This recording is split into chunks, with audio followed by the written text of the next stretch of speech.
Dieu devrait-il être mis en accusation, en procès? Ce Dieu qui paraît avoir tant de difficultés à manifester aux hommes qu'il est miséricorde et amour. La miséricorde et le mal seraient-ils compatibles dans la pensée divine? La vie humaine devenant le terrain de cette dialectique. Le piège serait de chercher à justifier Dieu,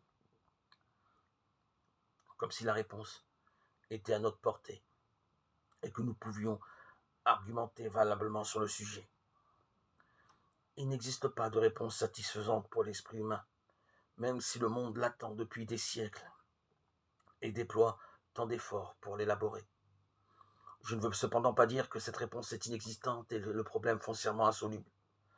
Il ne se résout que dans l'intelligence divine, laquelle nous est hors de portée, car nous ne sommes pas Dieu, même si nous sommes tous appelés à participer à sa nature. Sommes-nous alors condamnés à l'ignorance? Bien au contraire. Il suffit plutôt de considérer le problème comme Dieu lui-même le considère. En effet, le Dieu de Jésus-Christ n'aborde le problème du mal dans la création qu'en y apportant tout en même temps le traitement, au sens thérapeutique du terme.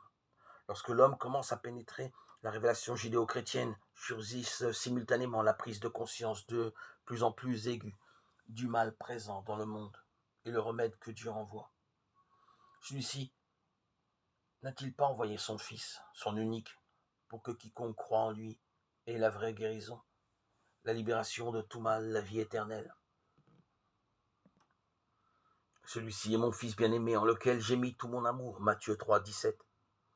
Dieu, tellement plus lucide que nous sur le mal et son impact dans le monde, aurait-il recouru à une telle solution si ce mal n'atteignait pas des proportions inouïes que lui seul est susceptible de percevoir? La révélation de la profondeur du mal est solidaire de la révélation de l'intensité de l'amour divin pour nous.